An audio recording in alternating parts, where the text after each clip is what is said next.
নমস্কার বন্ধুরা, লোপার রান্নাঘরে সবাইকে স্বাগতম। আজকে তোমাদের দেখাবো খুদের ভাত বা বৌয়া ভাত গোবিন্দভোগ চাউলের খুদ দিয়ে।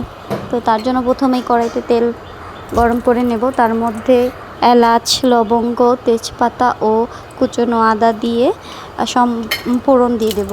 ফোড়ন হয়ে গেলে তার মধ্যে কুচানো পেঁয়াজ দিয়ে ভালো করে ভেজে নেব।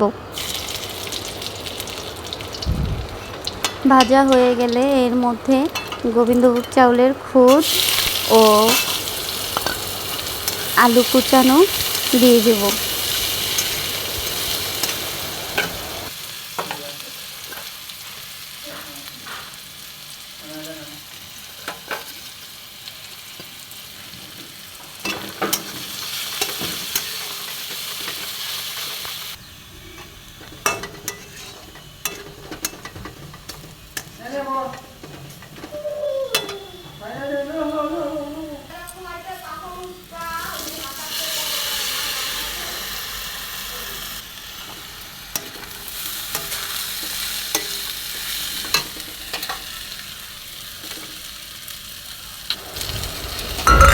কুচানো আলু দিয়ে ভালো করে নেড়ে চেড়ে কষিয়ে নেব।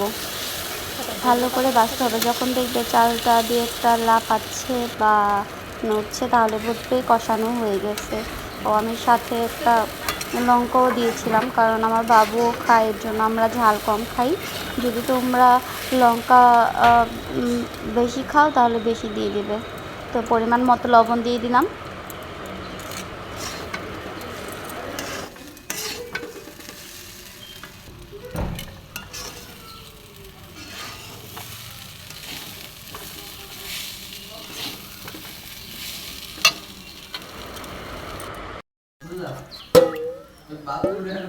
নেড়ে চেড়ে কষানো হয়ে গেলে এবার জল দিয়ে দেবো পরিমাণ মতো।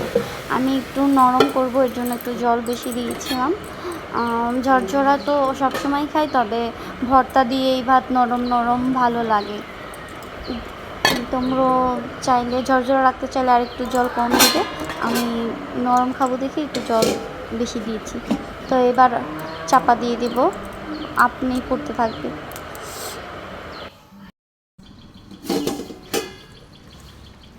কিছুক্ষণ পর ঢাকনা খুলে দেখবো যাতে নিচ দিয়ে লেগে না যায়। তো আমার জলটা অনেকটাই শুকিয়ে এসেছে। কিছুক্ষণ পরে ধনেপাতা দিয়ে নামিয়ে নেব, জলটা পুরোপুরি শুকিয়ে এলে। তো তৈরি বৌয়া ভাত, খুব দারুণ, সবাই ট্রাই করবে।